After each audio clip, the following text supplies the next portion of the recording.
menilai bahwa kasus ini berat, ringan, sedang, dilakukan dengan tindakan terapi apa ya, itu nanti akan membuat owner ya atau klien itu paham betul tentang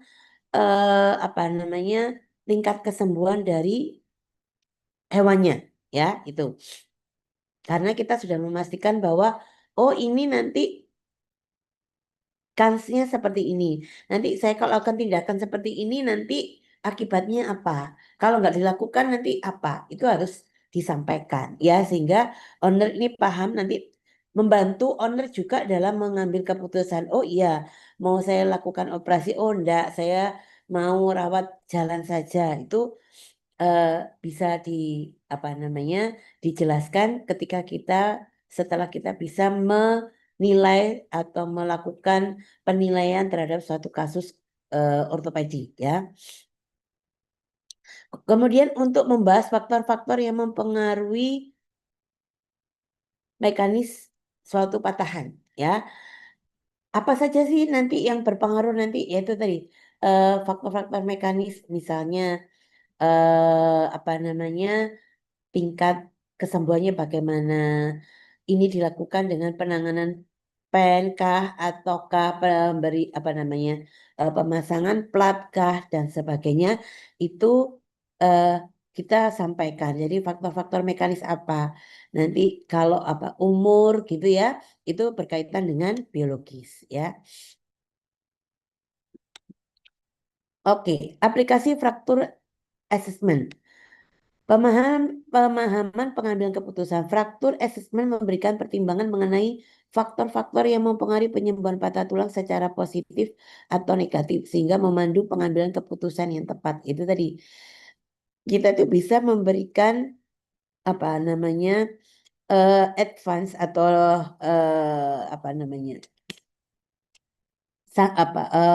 bukan nasihat, usulan ya, masukan pada owner itu tadi kalau kita sudah belajar menilai biasanya begini, oh ini frakturnya miring. Kalau miring ini nanti eh, kemungkinan ada pemendekan atau tidak. Proses kesembuhannya bagaimana? Apakah perlu dipasang plat atau tidak? Biayanya berapa? Itu kalau kita sudah apa lihai atau kita sudah berpengalaman dalam menilai kasus ortopedi atau kasus fraktur ini akan membantu masukan atau saran pada owner ya. Itu tujuannya kita melakukan penilaian. Tapi gini, dalam penanganan penilaian ini tidak ada skor definitif. Jadi semuanya subjektif karena itu per kasus. Kadang begini, kasusnya sebenarnya ringan, tapi kondisi pasiennya tidak bagus. Satunya sama-sama ringan tapi kondisinya bagus. Itu penilaiannya akan berbeda. Ya, contoh misalnya, sama-sama frakturnya ini adalah fraktur eh, transversal yang tidak ada pergeseran. Pada satu individu yang sehat, ya, itu akan pengaruhnya nilainya bagus. Maksudnya untuk proses kesembuhannya akan nilainya bagus. Tapi ketika ini ada problem pada individu yang satu misalnya usianya sudah tua atau dia mempunyai komplikasi yang lain misalnya eh, apa namanya eh, diabetes misalnya begitu. Itu akan berbeda penilaiannya. Jadi tidak bisa kalau kita katakan kalau fraktur transversal tanpa pergeseran tingkat kesembuhannya bagus. Itu tadi kalau di depan tadi sudah ada kita bisa menjelaskan juga faktor-faktor mekanik apa yang berpengaruh, faktor-faktor biologis apa saja yang berpengaruh, itu akan lebih bisa memberikan penilaian. Jadi tidak sama antara penilaian satu individu dengan kasus yang sama, itu nilainya sama. Makanya tidak ada skor definitif ya. Semuanya tergantung dari beberapa poin tadi dari tingkat kerusakan, faktor mekanik, faktor biologisnya ya. Jadi Fraktur assessment tidak memberikan skor untuk mengidentifikasi satu metode perbaikan fraktur, namun menawarkan landasan untuk pengambilan keputusan yang baik. Ya, tadi ya. Jadi kita tidak memberikan skor kayak ada di penelitian misalnya. Kalau ini seperti ini skornya sekian, nggak bisa. Ya, itu tadi banyak faktor yang berpengaruh. Tapi dengan penilaian itu tadi untuk memudahkan owner ini juga mengambil keputusan. Ya, sehingga kita bisa menyampaikan kalau kondisinya seperti ini dilakukan operasi seperti ini kalau tidak akibatnya apa, nanti kansnya kalau ini dilakukan seperti ini nanti proses kesembuhannya berapa lama, itu mungkin ada kelainan itu bisa disampaikan ya. Pada prinsipnya ya, ini the Associate Orthopedic Principles of Fracture Management ini ada beberapa hal yang perlu dipertimbangkan ketika kita melakukan penilaian. Pertama adalah bagaimana kita melakukan reduksi fraktur dan melakukan fiksasinya, ya, sehingga bisa mengembalikan anatomi yang bagus. Jadi begini adik-adik. Proses kesembuhan hard tissue dengan soft tissue ini berbeda.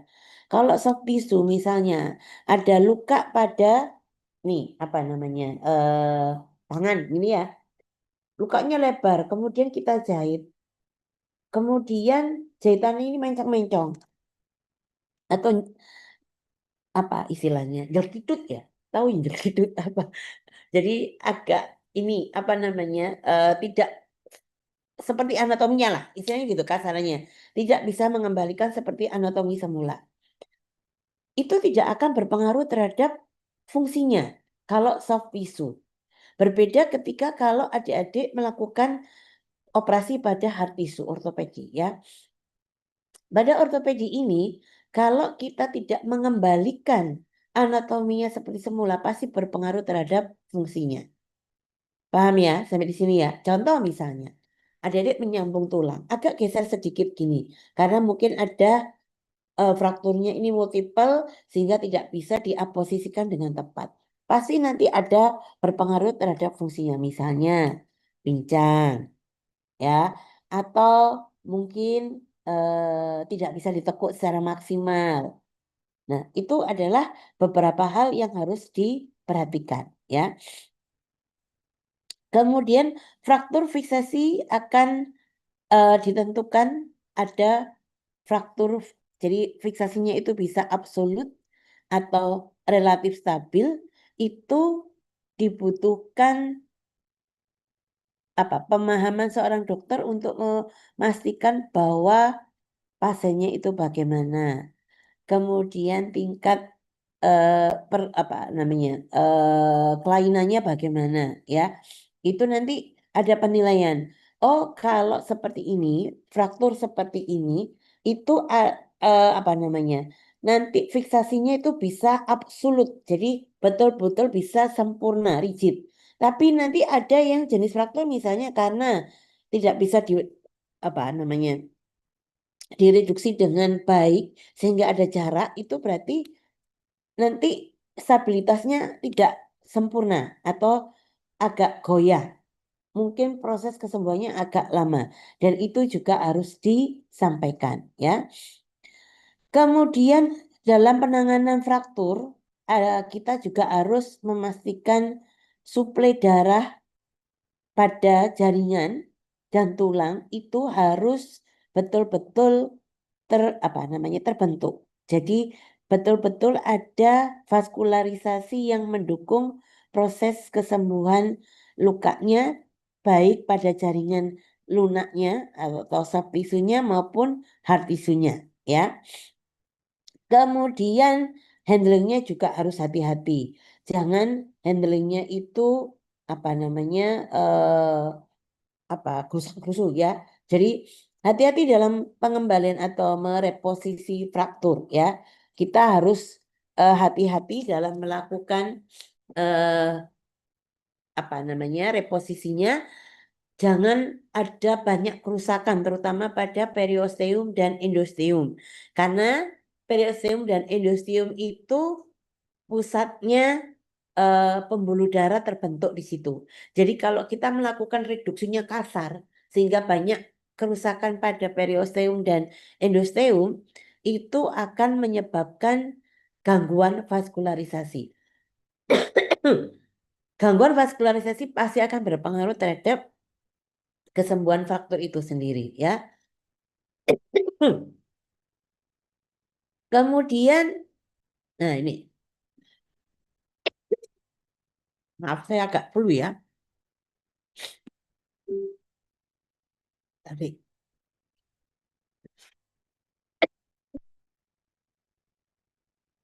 baik, early dan safe mobilization. Jadi yang keempat, lakukan rehabilitasi dan mobilisasi itu bertahap. Jangan terlalu cepat, jangan terlalu lambat ya. Jadi rehabilitasi itu harus segera dilakukan. Paling tidak seminggu itu memang harus istirahat total. Tapi selanjutnya harus sudah ada mobilisasi, ada rehabilitasi ya, maksudnya ada penggunaan otot tulang itu bertahap, misalnya ditapakkan sedikit. Boleh dibuat jalan-jalan misalnya dulu dikandangkan full, sekarang boleh diajak jalan sebentar. Itu caranya rehab ya. Diajak jalan sebentar, dilatih atau pakai handuk, ditahan begini sehingga kakinya itu hanya separuh napak. Kalau awal itu digerak-gerakkan saja tidak boleh napak. Nah, seperti itu. Itu ada nanti apa namanya? Pelajaran rehab sendiri ya.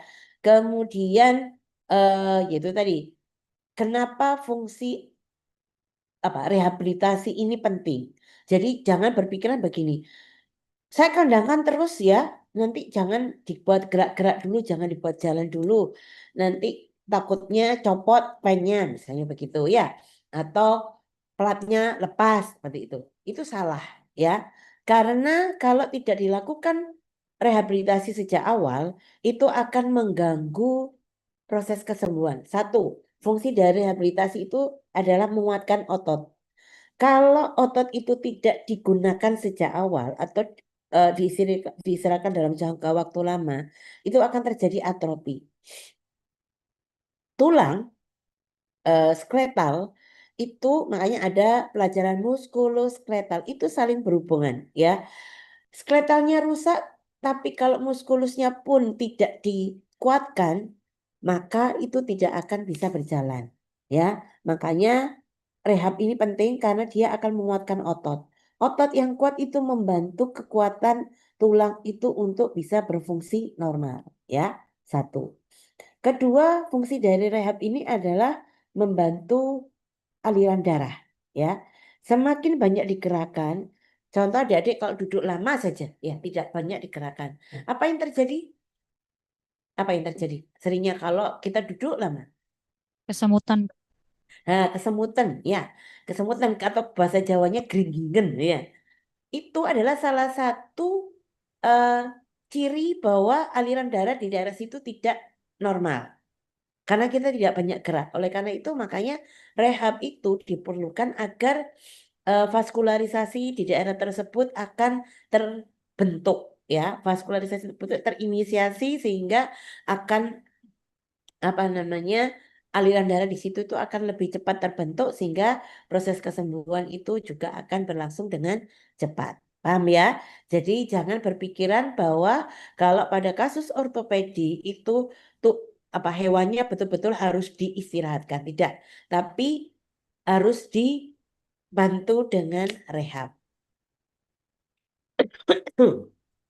Oke, tadi di awal sudah saya sampaikan tujuan dari asesmen adalah penilaian dan perencanaan penanganan fraktur, ya.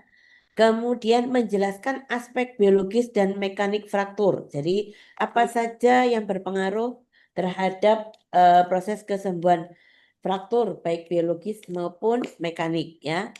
Kemudian pemilihan implan apa yang diperlukan untuk fiksasinya, ya. Jadi misalnya,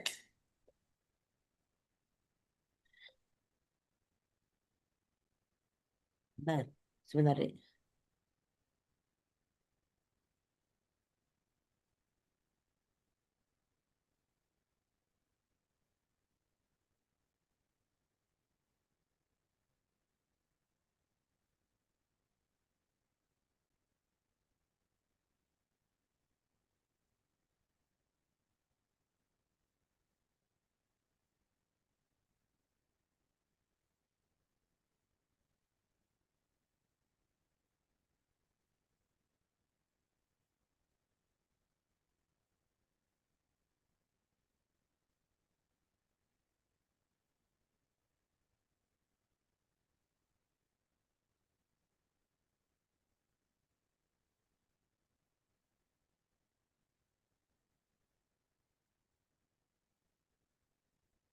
Oke,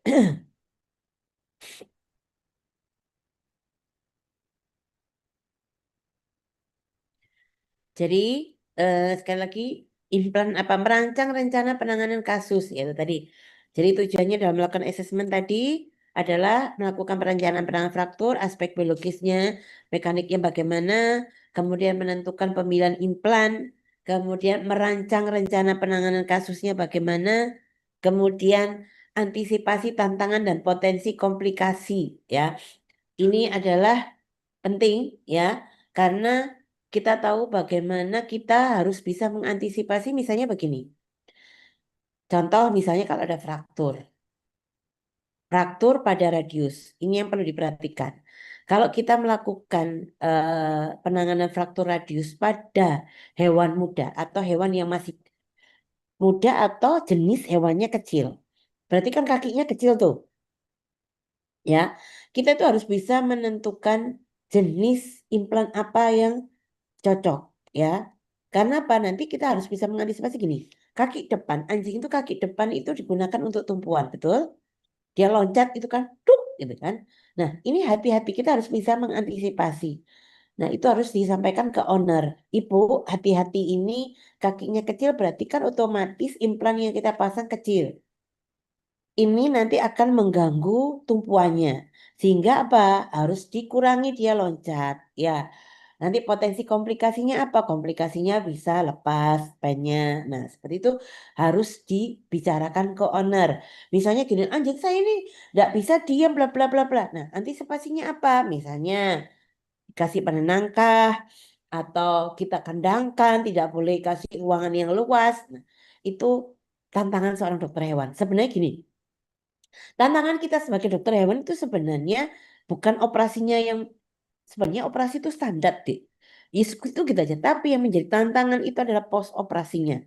Kalau manusia itu pak apa eh, tantangan post operasi itu tidak terlalu besar. Manusia bisa dikasih tahu misalnya ini Mbak Ayu, Ragil Ayu. Mbak, kalau Anda jangan boleh nggak usah jalan-jalan dulu ya. Kakinya jangan jangan diangkat-angkat dulu, jangan ditekuk-tekuk dulu. Bisa dibilangi ya. Pasienmu sediluk mana yang enak titik mencolot-mencolot gak karu-karuan. Nah, ucul KPPN. Nah, itu. Ya, jadi itulah tantangan kita sebagai dokter hewan ya. Kemudian, nah nanti kita diskusi kasus-kasus di tempat praktek tadi sepintas sudah saya sampaikan ya. Nah ini asesmen pada setiap kasus, apa saja yang perlu dinilai? Jelaskan setiap fraktur ya, jenis frakturnya apa. Kemudian tadi faktor mekanik dan biologisnya apa. Bentar ya. Ini anaknya lemes banget, Prof. Ini di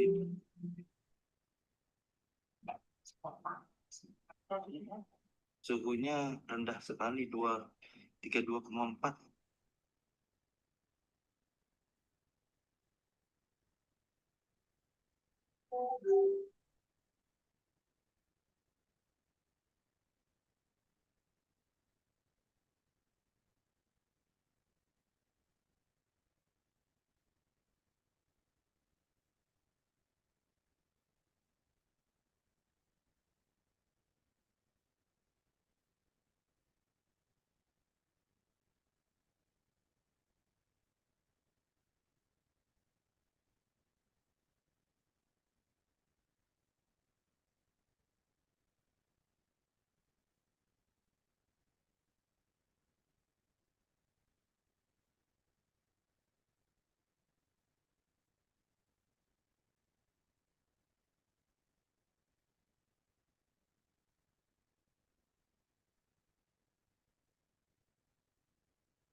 Oke, baik. Ya tadi ah, terdistract ada WA ini. Oke, kemudian rekonstruksi. Rekonstruksinya bagaimana? Tadi ya kan jelaskan setiap fraktur. Frakturnya itu apa saja. Faktor-faktor mekanik dan biologisnya apa. Sehingga kita bisa menentukan rekonstruksinya nanti rencananya bagaimana ya. Kemudian pilih fiksasinya. Ya tadi fiksasinya pakai pelat kah, pakai skru kah, pakai apa namanya pen dan sebagainya. Ya, kemudian treatment plan-nya apa? Misalnya beri apa namanya terutama kalau kalau ortopedi ini kita harus bisa menentukan pain management ya, apalagi kucing. Kucing ini jangan dikira lebih mudah daripada anjing ya. Kucing itu sangat tricky ya. Kucing itu tidak gampang kita menentukan oh pakai anti inflamasi, anti nyeri ini gitu. Berbeda dengan anjing. Anjing itu eh, sangat luas apa namanya penggunaan pilihan dari anti nyerinya. Tapi kalau kucing itu beberapa contoh misalnya golongan paracetamol kucing nggak boleh, ya, ya. Kemudian dia golongan apa morfin juga tidak boleh. Golongan apa namanya GABA juga tidak boleh, gabapentin. Sehingga sangat sedikit kita eh, dalam menentukan apa sempit sekali pain management pada kucing. Nah, itu harus nanti disampaikan ke owner ya. Kemudian risiko kegagalan apa saja itu harus disampaikan karena ortopedi ini sangat sangat apa namanya potensi untuk gagal. Itu tadi kadang apa anjingnya tidak bisa diajak kerjasama ya apa hewannya tidak bisa diajak kerjasama di apa namanya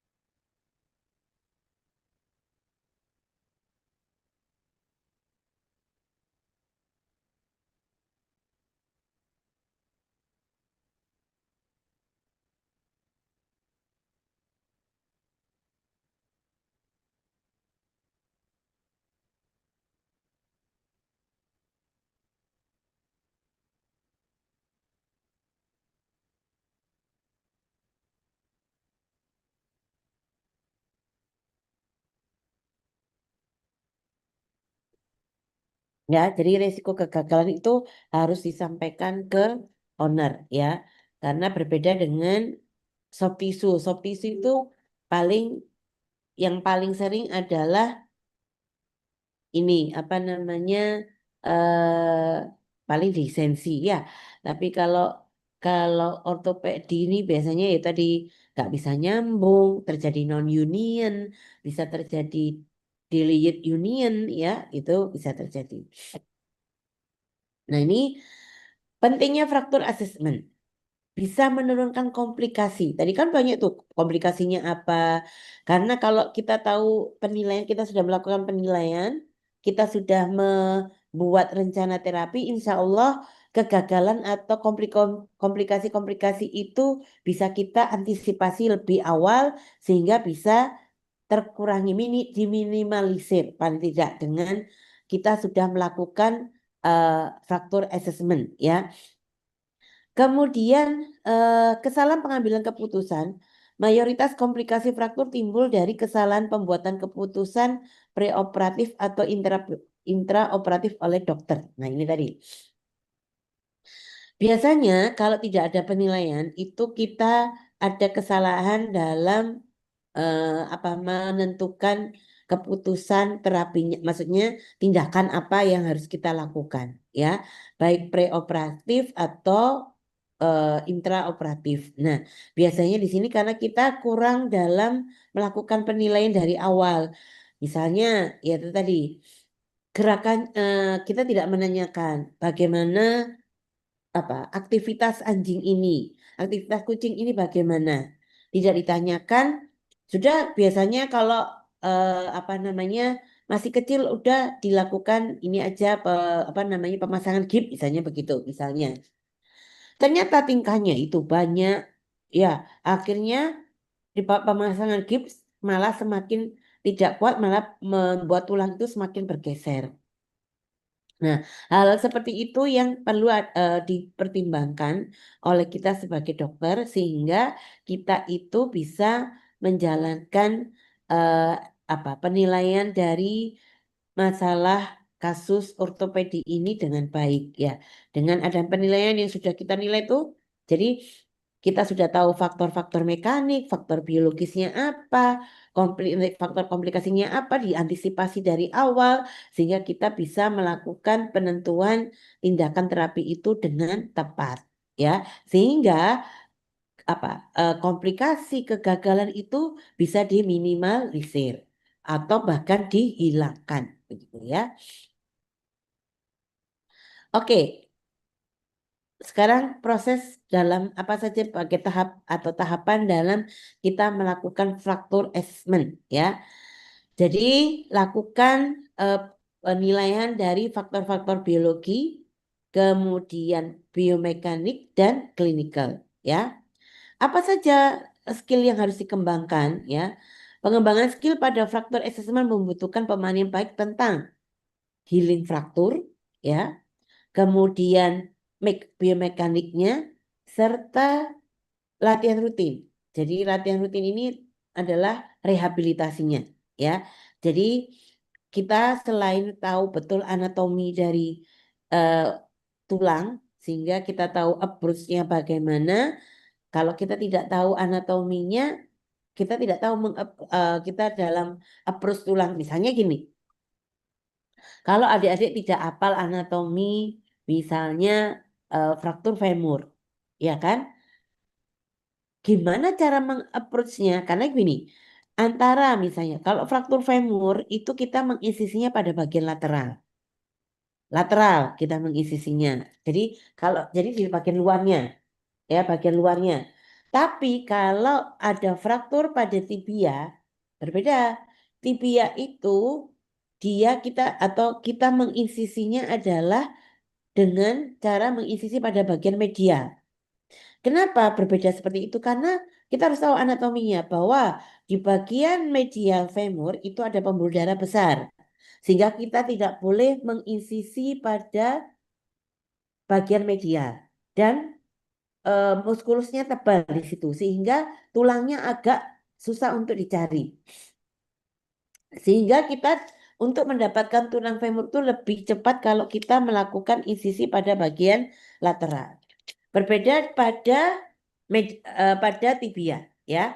Kalau tibia itu kita apa namanya mengisisinya di lewat medial karena kebalikan lateral dia banyak pembuluh darah. Tulangnya lebih ke arah medial sehingga kita dapat mencepat untuk menemukan tulang tibia itu dengan insisi pada bagian medial. Itu contohnya. Itu kalau kita tidak hafal anatomi nanti akan salah ya. Kemudian fraktur healing. Fraktur healing ini harus kita pahami. Adik-adik dulu di S1 kan sudah ya dapat pelajaran fraktur healing. Sepertinya saya juga yang memberikan ya. Betul nggak? Ya kan? Fraktur healing itu tahapannya bagaimana? Awal itu adalah inflamasi. Ada proliferasi, kemudian ada pembentukan kalus. Nah, seperti itu. Kemudian ada fase konsolidasi dan ada fase remodeling. Ya, masih ingat enggak?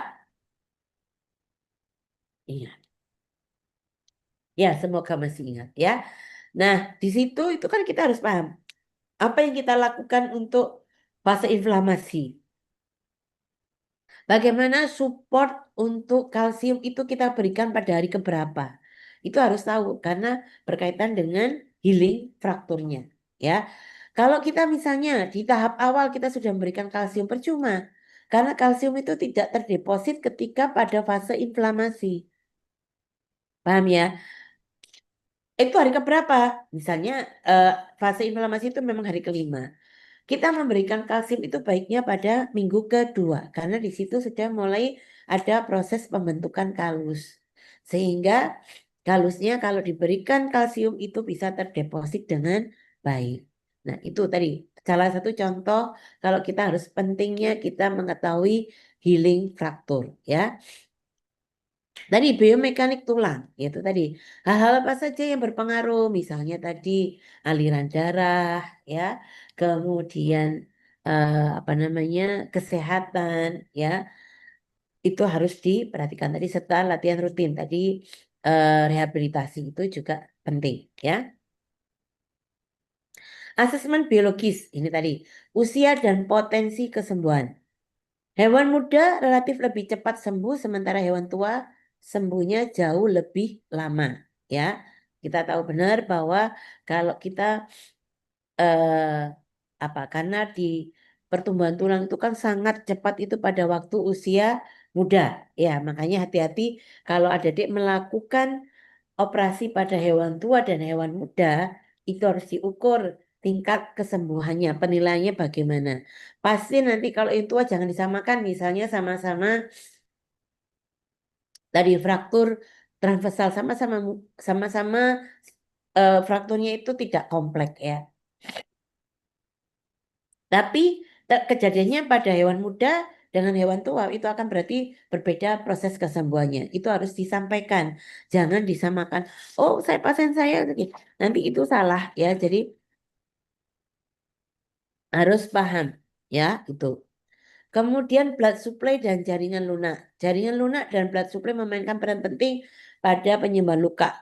Dipengaruhi oleh faktor-faktor seperti lokasi dan tingkat kerusakan. Yaitu tadi, kalau rusakannya berat, berarti tingkat kerusakan pembuluh darah juga berat. Sehingga kita harus betul-betul jangan sampai, tadi saya sampaikan, merusak semakin besar dari kerusakan yang sudah terjadi. Ya, kayak tadi, kita melakukan reduksinya kuasar. Nah, akhirnya banyak muskulus yang malah mengalami kerusakan. Muskulus yang mengalami kerusakan itu betul-betul ngedrop kekuatannya. Sehingga harus betul-betul kita rehab ya kekuatan. Jadi misalnya kita sering tarik-tarik, kita ototnya kita buat seperti itu, apa namanya kayak dibuat ya digerak-gerakkan lah ya. Itu misalnya kalau memang belum waktunya untuk direhab, misalnya 1 minggu pertama, itu bagaimana latihan kekuatan ototnya itu ada. Ya nanti pelajarannya nanti bisa berbeda sendiri pada rehab medik ya. Nah ini asesmen biologis juga menetapkan ukuran celah fraktur. Kalau celah frakturnya itu kurang dari 2%, ya dari kecil sekali itu nanti stabilitas apa ketika kita melakukan reposisi itu stabilitasnya akan betul-betul kuat dibanding kalau apa jarak antar fraktur celah frakturnya itu lebar ya jadi misalnya begini awal itu frakturnya begini dengan fraktur yang cuma begini itu pasti tingkat kesembuhannya lebih yang sedikit celah frakturnya. Karena apa? Ketika kita lakukan reposisi akan lebih cepat dibanding kalau yang celahnya seperti ini kita mendekatkan itu agak susah. Ya, sehingga nanti ketika setelah kita lakukan reduksi dan reposisi itu stabilitasnya juga tidak akan kuat atau kemungkinan bergeser atau lepas itu ada ya dan itu harus disampaikan.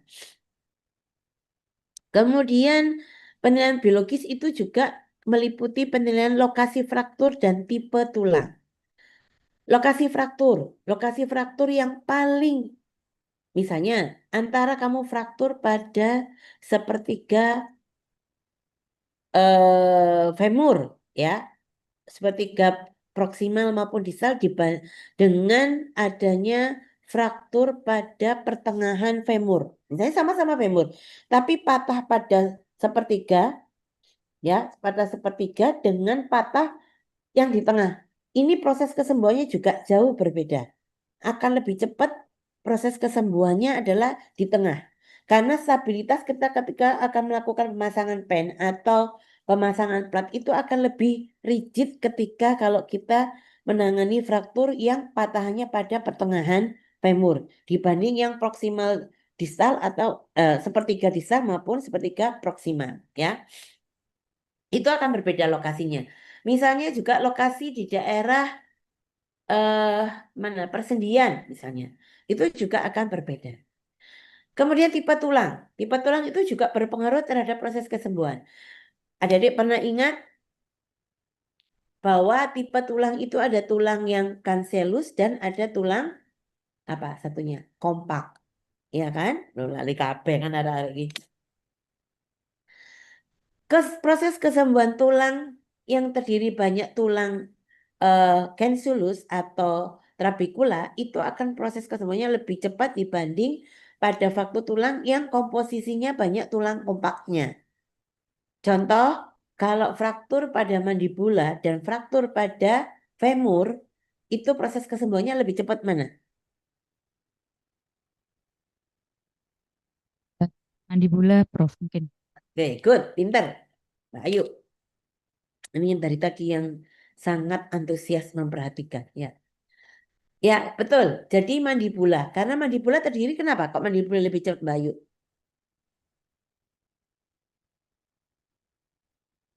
Tulangnya bentuknya pipih, Prof. Ya, berarti dia terdiri dari tulang. Tipe yang caseus, Prof. Nah, cancellus atau trabecula, ya kan? Karena proses pembentukan tulangnya itu melalui osifikasi intramembranosa. Kalau yang tulang kompak itu lama karena dia bertahap. Karena proses osifikasinya melalui osifikasi intrakartilagonosa, ya. Itu pasti akan berpengaruh. Infeksi juga merupakan penilaian biologis. Jadi misalnya begini, adik-adik harus menilai antara eh, patah yang mengalami luka terbuka atau ada infeksi dengan patah yang tidak ada luka terbuka. Itu proses kesembuhannya pasti akan lebih cepat yang tidak ada luka terbuka karena tidak ada infeksi. Karena infeksi ini berpengaruh terhadap deposit kalsium pada kausnya, ya kan? Karena pada waktu infeksi, kondisi pada kalus itu asam, sehingga deposit kalsium itu akan terganggu. Kalau tidak ada infeksi, kalus yang terbentuk itu akan sifatnya basah, sehingga kalsium itu gampang terdeposit di sana, sehingga kalusnya itu bisa lepas cepat, apa namanya keras, ya. Berbeda jadi kuat tulangnya itu akan lebih cepat kuat, ya, gitu ya.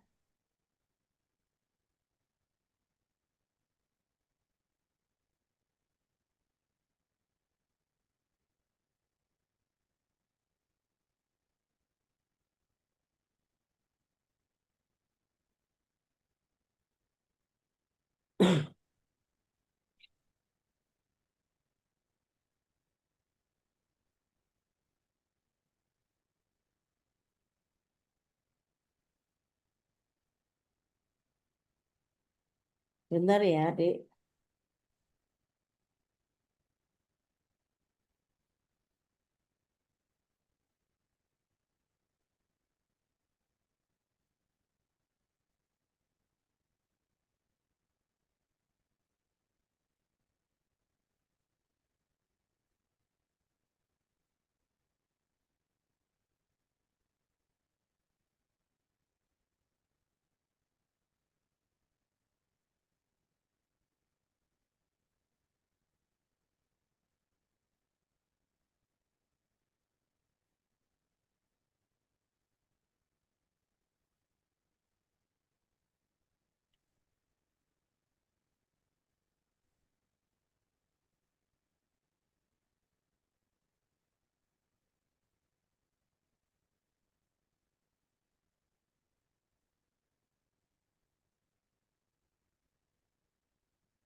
Oke, baik. Kemudian penyakit penyerta. Penyakit penyerta ini apa namanya? Penyakit penyerta ini ya tadi berbeda misalnya proses kesembuhan antara orang yang sehat dengan misalnya ada diabetes ya, kemudian ada kelainan misalnya osteoporosis itu pasti akan berbeda ya. Ini asesmen biologis yang tadi sudah disampaikan ya. Kalau tadi bagus semua misalnya jaraknya, usianya muda, tidak ada kerusakan yang sangat tinggi ya, simple fraktur ya.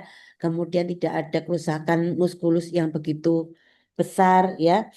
Itu mungkin proses kesembuhannya bisa tercapai di bawah 8 minggu ya. Memang rata-rata 6 minggu itu bisa sembuh, bisa jalan paling tidak.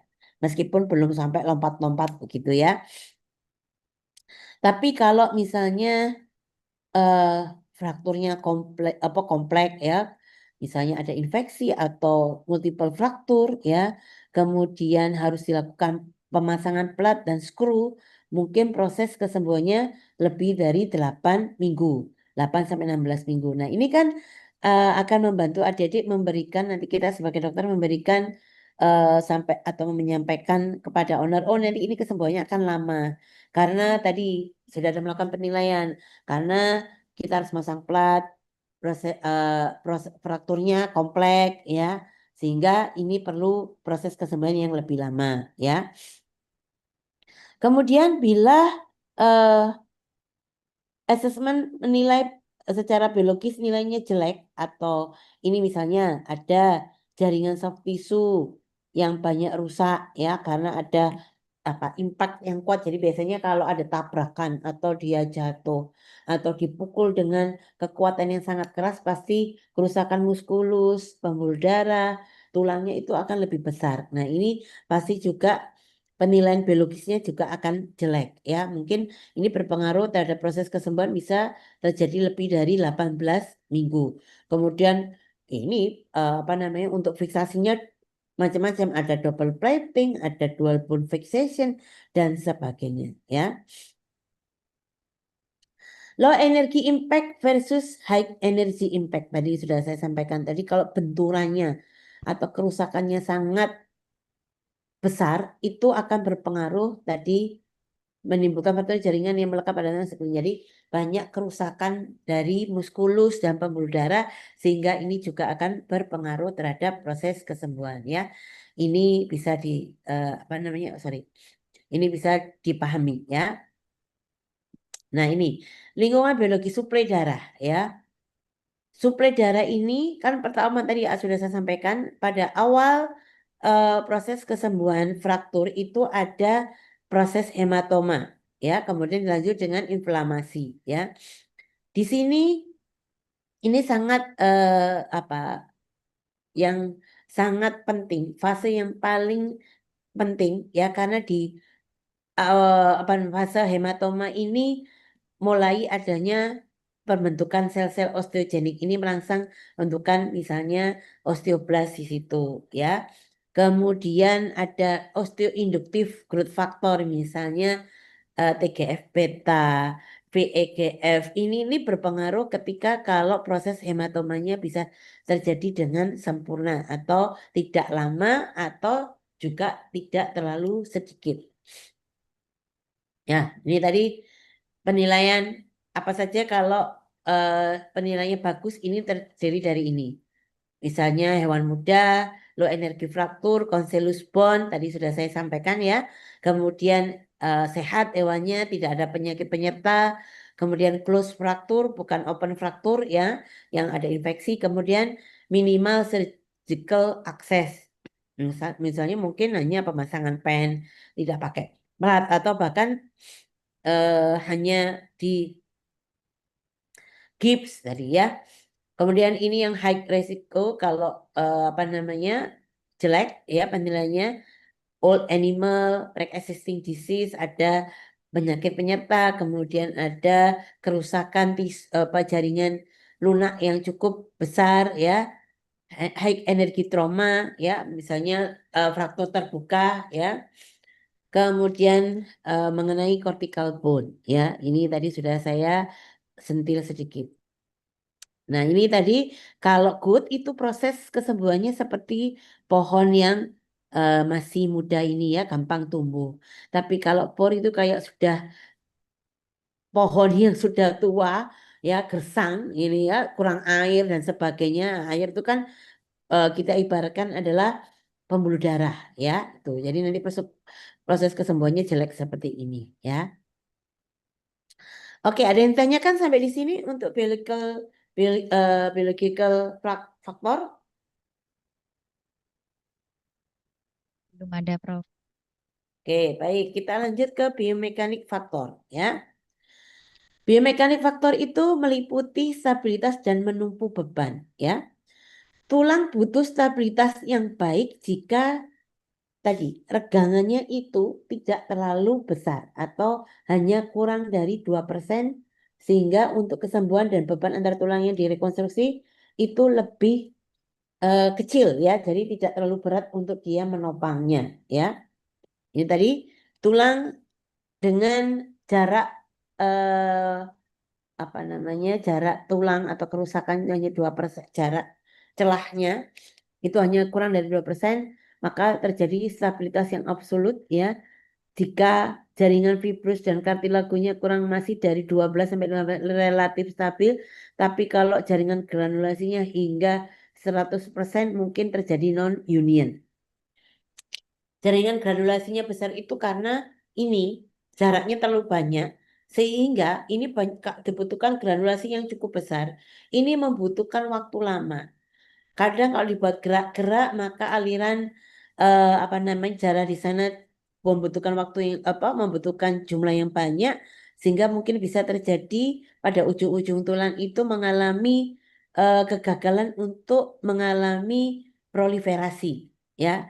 Kalusnya nggak bisa terkeras, sehingga bentuk kalusnya itu kayak ini apa, karet, jadi lentur. Jadi kelihatannya ada kalus tapi tidak bisa keras, sehingga tidak bisa digunakan untuk melakukan aktivitas atau jalan atau bahkan berdiri tidak bisa ya.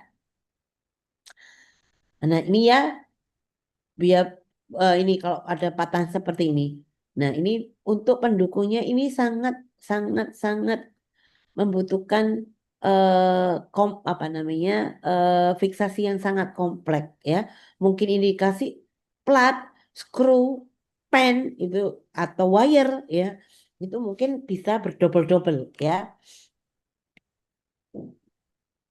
Oke, biomekanik faktor. Ya, masuk. Biomekanik faktor, perbedaan kekuatan regangan ya. Tulang kurang dari 2%, stabilitasnya absolut. Tadi sudah ya, ini ya, ini sudah. Oke, biomekanik faktor ada rekonstruksi anatomi. Rekonstruksi anatomi akan memberikan kemampuan menumpu beban dan stabilisasi bergantung pada pilihan metode fiksasinya. Nah, tadi sudah saya sampaikan bahwa kalau ortopedi ini atau hard tissue ini berbeda, ya masuk. Berbeda dengan soft tissue ya, berbeda dengan soft tissue karena kalau anatominya tidak bisa kembali normal itu pasti mengganggu fungsinya. Berbeda dengan soft tissue. Kalau soft tissue ini kalau anatominya misalnya agak apa ya, jelek, tidak sempurna, itu tidak berpengaruh terhadap apa namanya, fungsinya ya. Pilihan stabilisasi fiksasi bergantung pada keadaan fraktur dan apakah fraktur dapat direkonstruksi secara anatomi atau tidak dapat direkonstruksi. Gini, ya tadi kalau kerusakannya itu sangat besar, kemungkinan misalnya tadi ini kan banyak tadi multiple fraktur tuh, ya kan? Banyak yang rusak. Mungkin akhirnya dilakukan pemotongan. Ya, dilakukan pemotongan akhirnya terjadi pemendekan tulang. Anatominya berbeda dengan anatomi semula ya. Jadi itu yang akan eh, apa namanya, istilahnya mengganggu proses kesembuhan ya. Nah, seperti ini. Bandingkan dengan yang simple fraktur seperti ini. Ini kuat, ini yang dari bawah akan mendukung yang atas, atas pun mendukung bawah. Kalau ini tidak kuat karena tidak stabil, ya. Nah, perlu kekuatan dari luar. Ininya nggak ada kekuatan dari dalam. Sehingga dia hanya pure membutuhkan kekuatan dari fiksasi dari luar. Kalau fiksasi dari luar ini tidak bisa mendukung dengan sempurna, ya pasti tidak akan bisa sembuh dengan sempurna. Ya, kestabilan tergantung pada kondisi fraktur dan apakah fraktur dapat direkonstruksi secara anatomi atau tidak. Ya, yaitu tadi kalau jarak antara eh, jarak antara fragmen tulang itu sangat luas, itu tidak akan terjadi jembatan dari fragmen-fragmen tulang ini susah untuk terbentuk. Tapi kalau dia kecil sangat mudah terbentuk, ya. Kestabilan tergantung pada celah gap pada fraktur dan metode fiksasi. Begini, eh, apa namanya?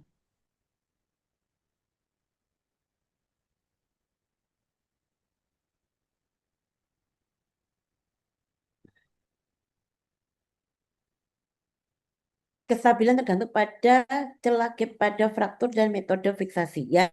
Jadi gini, metode fiksasi kalau misalnya begini, celah fraktur itu misalnya besar, bukan berarti kita tidak bisa memfiksasinya dengan baik. Kalau kita bisa menentukan teknik fiksasinya dengan baik, juga bisa tercapai. Sebaliknya, kalaupun misalnya frakturnya itu tidak terlalu besar, tapi kalau kita metode fiksasinya salah, itu juga tidak membantu kekuatan tulang itu untuk sembuh dengan sempurna. Paham ya maksud saya ya? Contoh misalnya gini, kalau tadi frakturnya sederhana, tetapi tempatnya pada misalnya tadi radius di kaki depan, di kaki depan. Adik-adik bisa menentukan tadi kalau hewan itu kecil atau masih muda, tidak perlu dipasang pen. Cukup misalnya dikasih gips saja. Itu akan berbeda dengan adik kalau menentukan ternyata dikasih teknik bedah yang sangat invasif, ya, sangat merusak. Misalnya kamu kasih pen, padahal dia masih muda. Itu proses kesembuhannya juga akan lebih lama dibanding kalau di gap aja sebenarnya sudah bisa sembuh.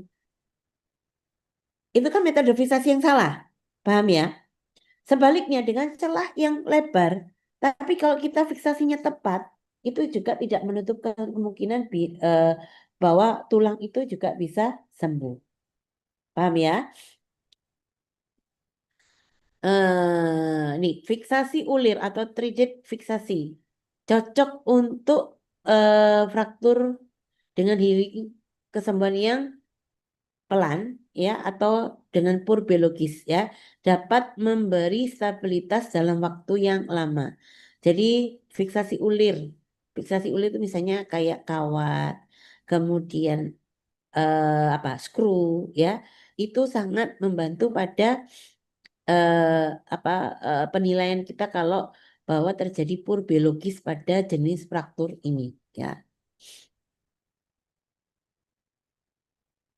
Ini sudah ya, tipe implan tadi sudah, biomekanik faktor. Tadi kalau biologi faktor tadi sudah ya. Kalau biomekanik faktor itu good mekanik itu bila fraktur dapat direkonstruksi dengan baik, ya. Frakturnya incomplete pasti ya. Kalau tidak komplit maksudnya tidak patah banget, pasti akan lebih mudah untuk difiksasi atau bahkan cuma dilakukan pemasangan gips, ya. Patahan masih melekat dan stabil, hewan ras kecil, berat badan ringan. Satu kaki yang cedera. Nah, kalau ini tadi, kalau pur mekanik tidak dapat direkonstruksi, misalnya terjadi comminuted fraktur, ya.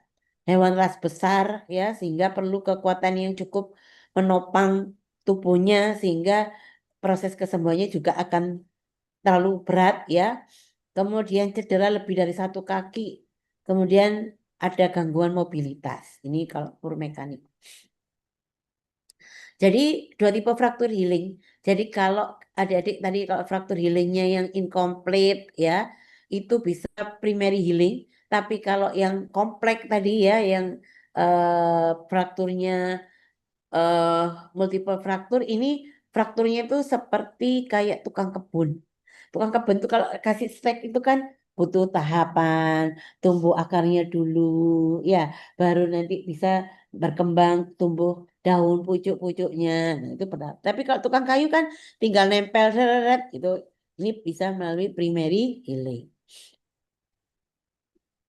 Ya, ini tadi sudah saya mendukung direct healing, rekonstruksi faktor absolut. Jadi begini. Jadi kalau tulang itu patahannya sederhana atau incomplete ya, itu kayak tukang kayu jadi didukung dengan primary healing, kemudian rekonstruksi frakturnya lebih cepat ya, dan stabilitasnya absolut. Ini kalau yang bridging fixation, jadi kalau yang multiple fraktur mungkin harus melalui tadi second healing ya, ada tahapan itu tadi ya, ada fase hematoma, ada fase proliferasi, ada pembentukan kalus, konsolidasi ya. Masih ingat ya? Remodeling ya, itu ini ya, dan stabilitasnya sangat relatif. Ya, ini tadi ya contoh ya. Ini tulang-tulang yang ini kayak gini, ini gampang ini sekali ya. Mungkin kayak seperti ini tidak ada geseran meskipun ada patahan oplik tapi tidak bergeser, mungkin hanya dipasang apa namanya intramedial ribin dengan kawat saja sudah cukup. Nah, ini kalau tadi ulir ya, metode ulir misalnya dengan screw itu juga bisa. Dengan miring seperti ini juga bisa akan lebih kuat ya. Kalau misalnya tidak mau pakai intramedullary pin, karena intramedullary pin ini sangat merusak medula tulang dari atas sampai bawah. Kalau ini kan hanya daerah setempat ini. Cuman ini tidak bisa kita buka dan kalau misalnya kalau kita ambil, kita harus membuka luka lagi, membuat perlukaan lagi, buka kemudian kita ambil. Kalau mau diambil ya. Tapi kalau ini kan tinggal diambil dari atas gitu tanpa membuat harus membuka luka yang lama ya. Nah, sekarang kalau tadi biological sudah, biomekanik sudah, sekarang penilaian klinis ya. Tadi penilaian klinis ini juga tergantung dari kepatuhan owner. Ada owner itu yang kadang lebay. Ngerti maksud saya lebay? Kadang, duh kasihan dok kalau di kandangan terus. Duh kasihan dok kalau nggak bisa lari-lari dia dilepas. Nah, belum waktunya rehab, belum waktunya harus dimobilisasi buat lari-lari. Ya, akhirnya lepas banyak. Kawatnya lepas, terjadi geseran lagi. Nah, itu berbeda kalau ownernya itu sangat patuh. Ibu nanti seminggu dikandangkan dulu ya, baru nanti diinikan dulu. Oh iya, itu akan membantu proses kesembuhannya ya. Kemudian waktu penyembuhan dan pilihan tindakan. Good biologic assessment tadi kalau masih muda, tulangnya tidak ada penyakit yang lain, apa tadi lagi. Kemudian terjadi pada tulang yang apa namanya cancellous ya, itu pasti kesembuhannya akan lebih cepat ya dibanding kalau yang poor biologic ya. Nah, ini tadi ya, metode penanganan lightweight fracture bergantung pada patahan ya. Lightweight fracture itu kayak intramedullary pin, wire ya. Itu untuk kondisi biologis yang baik. Kalau yang agak rumit itu pakai tadi metode visasi treated yaitu plate dan screw ya. Jika pembagian beban pada sisi fraktur tidak tercapai atau jika terjadi multiple fraktur di anggota gerak, ini kita pakai yang plate dan screw tadi ya. Nanti kita harus bisa mengukur plate ukurannya apa yang kita gunakan ya. Apakah perlu dual bone fixation atau tidak? Biasanya ini radius ulna ya atau tibia fibula itu juga perlu dual bone fixation biasanya. Nah, ini ya. Kalau clinical assessment itu kalau good biasanya ada kerjasama yang baik dengan owner, kerjasama dengan pasien, pasiennya nurut, ada pasien yang galak, tingkahnya banyak, nggak bisa diatur ya agak susah ya. Kemudian good compliance ya, comfort is not issue tadi kalau tadi apa namanya tidak nyaman ya akhirnya anjingnya juga akhirnya merasa nyeri terus itu akan terjadi poor clinical assessment ya. Semakin tinggi skor fraktur atau berada di zona good akan semakin mudah dalam penanganan dengan hasil yang baik ya. Membuat keputusan dalam operasi fraktur. Ya, tadi ini sudah ya. Lakukan seperti lebih tepat untuk penyembuhan pada fraktur yang dapat cepat sembuh sementara treated atau fiksasi heavy weight akan memberi stabilis untuk waktu penyembuhan yang lama. Ini biasanya digunakan untuk apa namanya fraktur-fraktur yang multiple ya. Pilihan primary dan secondary healing implant. Jadi kalau yang primary healing, yang absolute stability, misalnya frakturnya sederhana atau incomplete fraktur ya, itu bisa pakai intramedullary pin ya, bisa pakai leg screw atau compression plating. Jadi pakai screw dan screw yang sederhana. Tapi kalau yang apa namanya yang multiple fraktur, jadi harus pakai jenis apa namanya fiksasi seperti ini, implan yang seperti ini ya. Nah ini primary healing, ini cuman segini aja, tak tak tak sudah selesai ya. Tapi ini yang sangat banyak ya, pakai plat, pakai apa namanya, pakai intramedullary pin ya. Nah seperti ini yang untuk membantu stabilisasi stabilisasi pada multiple fraktur ya. Untuk diingat, hindari komplikasi. Fungsi fraktur assessment adalah untuk membantu mengenali pilihan penanganan yang lebih sedikit efek komplikasinya. Ya, tadi eh, kita sudah memastikan bahwa kalau apa namanya kondisi pasien seperti ini harus diapakan, kalau ada penyakit diabetes harus diapakan itu sudah pasti akan bisa mengurangi komplikasi ya, meminimalisir tadi sudah disampaikan di depan. Dokter bedah perlu memahami adanya batasan dan masa pakai pada berbagai sistem saksi dalam penyembuhan bakteri tadi. Kalau kamu pakai intermediary pin itu bisa dipakai hanya berapa lama. Kalau pakai screw plat itu bisa mendukung stabilisasinya berapa lama. Itu kita harus belajar dan kita harus tahu tadi sehingga kita kalau memang frakturnya multiple berarti kita tidak bisa menggunakan yang tidak bisa digunakan untuk jangka lama misalnya tadi intermediary pin atau screw atau wire itu tidak cukup ya. Kemudian memprediksi penyebab komplikasi ya. Penyebab umum komplikasi biasanya eh review setiap komplikasi pada fraktur dapat mengidentifikasi penyebabnya atau menghindari penyebabnya. Kesalahan dalam mengambil keputusan. Nah, kita tadi misalnya kalau hewannya ini tingkahnya banyak harus kita lakukan apa? Imobilisasinya bagaimana? Kalau hanya pakai pen nanti pennya nggak kuat harus pakai ditambah screw misalnya seperti itu ya harus ditambah plat. Nah itu berarti dokter bedahnya yang selalu memberikan saran yang paling penting sehingga komplikasi-komplikasi itu bisa diminimalisir ya. Dari ini sudah evaluasi setiap kasus dan lakukan assessment. Buat urutan pilihan untuk rencana stabilisasi fraktur, rekonstruksi atau bridging ya. Rumuskan rencana tindakan, memprediksi kemungkinan hambatan dan komplikasi. Jadi adik-adik nanti kalau memberikan asesmen itu harus dibuat urutan. Mau dilakukan misalnya ada dua pilihan. Mau dilakukan misalnya hanya pemasangan kip dengan komplikasinya seperti ini. Nanti bisa menunjuk kesembuhannya seperti ini. Kalau misalnya dipasang ini nanti komplikasinya apa? Nanti tinggal memberikan penilaian. Ini penilaiannya good, bagus untuk hewan seperti ini, aman kalau ini tidak bisa. Nah, nanti bisa disampaikan ke owner.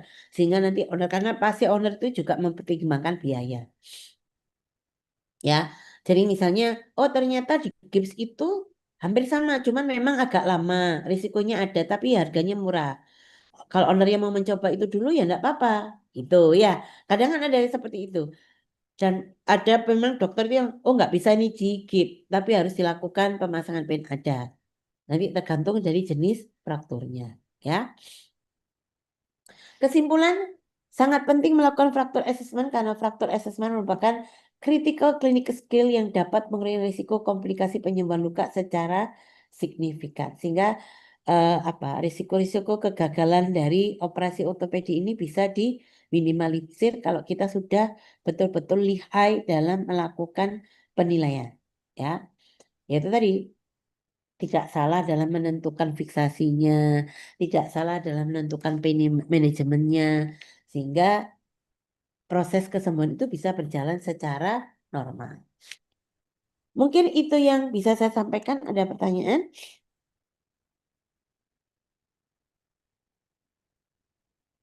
Ada pertanyaan? Belum ada, Prof. Belum ada ya? Oke, baik kalau tidak ada, kita akhiri kuliah hari ini. Terima kasih atas pertanyaannya. Wassalamualaikum warahmatullahi wabarakatuh. Waalaikumsalam warahmatullahi wabarakatuh. Terima kasih banyak, Prof. Sama-sama, izin live ya.